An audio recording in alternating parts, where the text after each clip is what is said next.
Let's leave it there for the moment, because with so many people struggling to get by, it's harder to mobilise support for people like refugees and asylum seekers. But volunteers in one of our cities are so angry about the conditions many have to live in, they've decided to do something about it. Eleanor Garnier reports.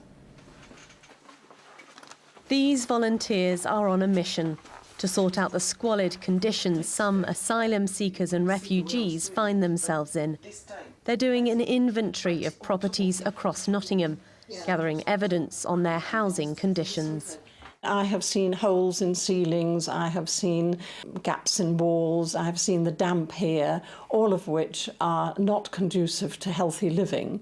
Rose and her 5 children sleep in 2 damp rooms.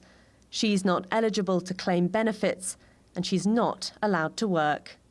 The conditions in this house, they are very bad because for overcrowding, and the walls, they are growing the fungus, which they are affecting our health.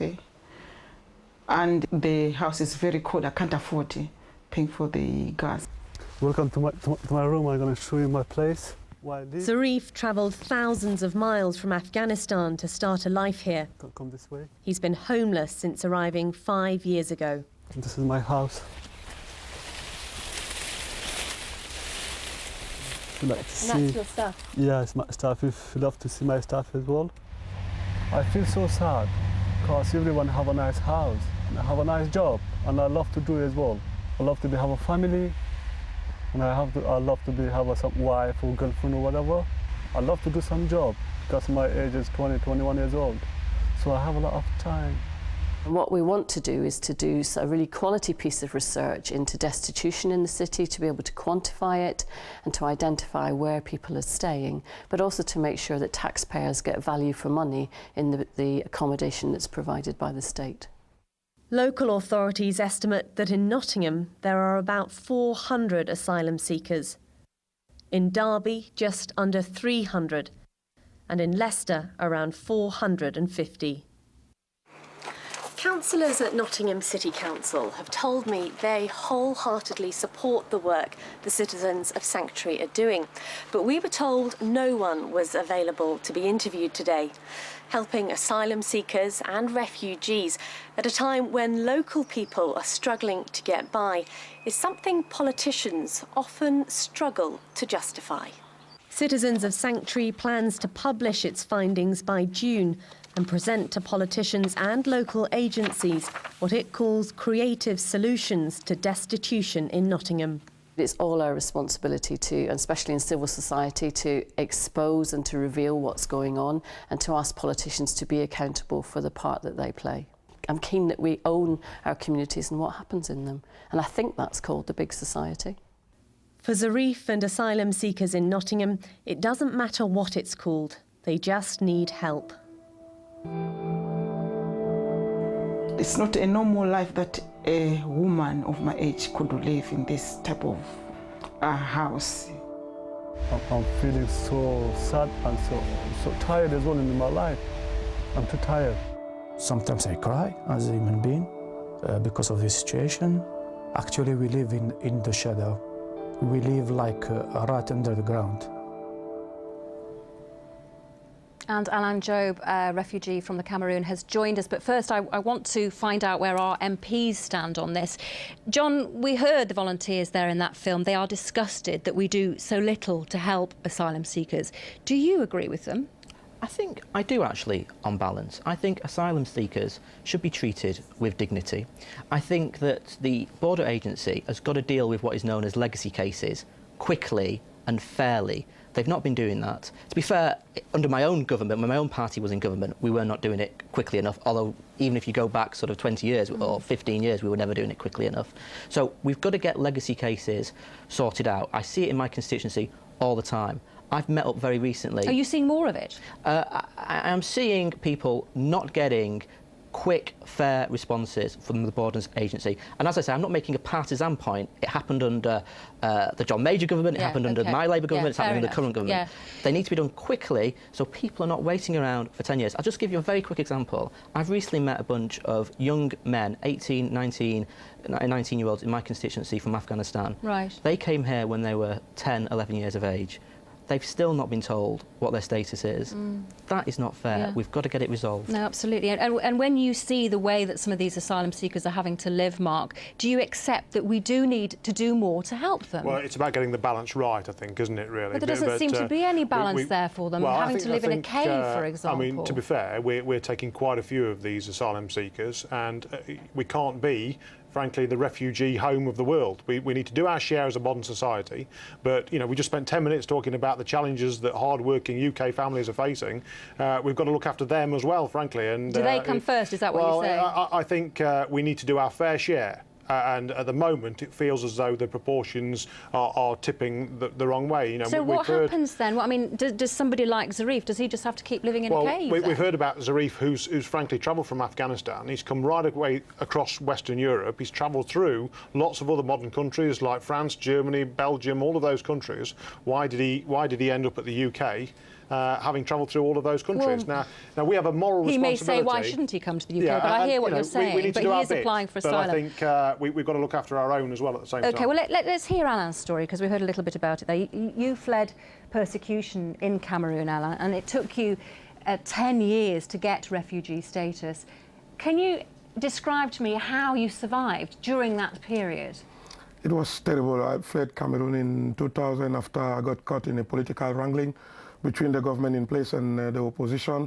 I got locked up, beaten terribly. Medical Foundation for the Care of Torture in London identified 68 scars all over my body to set out the record that I was systematically abused. And yet when I came to make the application, it was disbelief, total disbelief. And for 10 years, I lost my wife 4 years ago. I couldn't, till today, I cannot visit my wife's grave because there was no resources for me available to give her a decent burial. And I wasn't allowed to work for the 10 years whatsoever. I wasn't allowed to breathe.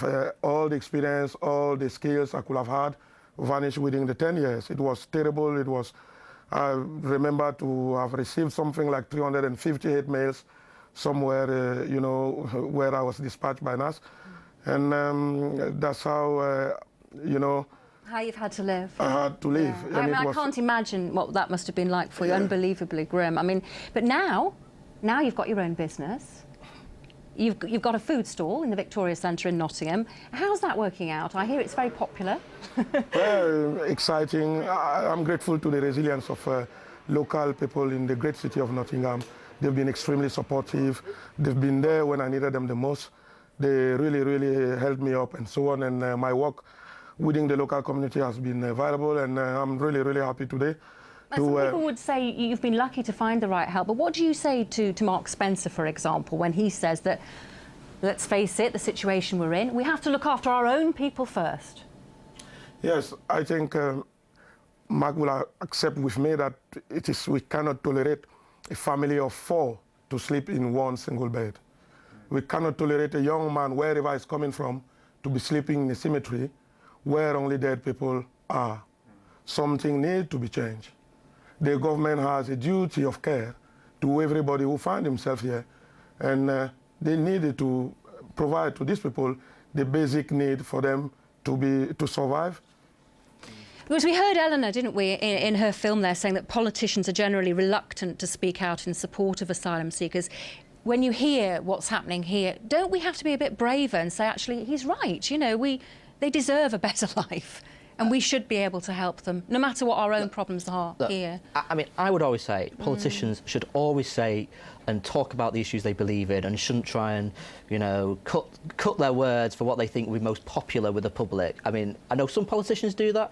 Actually, I don't think Mark does that, actually, and I like to think I don't do that. And I think that, you know, this gentleman has come here, he's running a small business, he's contributing to the Nottingham economy. I could take you down to lots of small businesses in Leicester where people have come here, have sought refugee status, have been granted it, and also now running small businesses. But you've got other people, though, haven't you, John, who, I mean, we've heard this case, but look at Zarif again, living in his caves, surviving, barely surviving, on £10 a month, £2.50 a week from the charity Refugee Forum. That's all he gets. He's desperate to work. Shouldn't we let him work?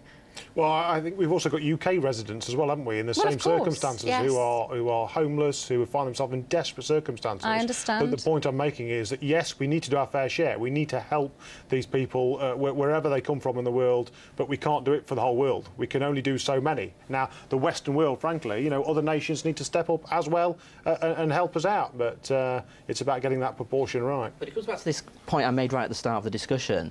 That young man's status needs to be resolved as quickly as possible.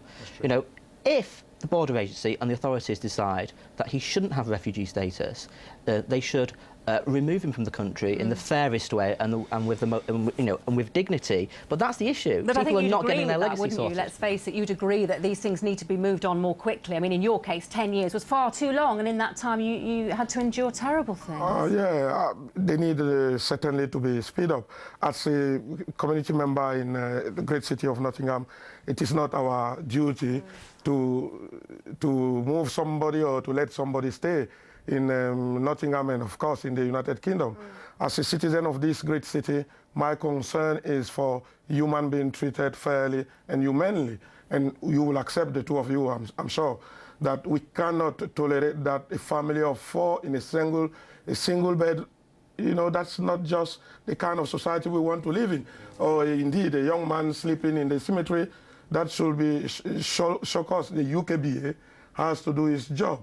We appreciate already that Gail Adams, the representative of the UKBA in the Midlands, is supporting our commission in addressing the issue and in finding solutions.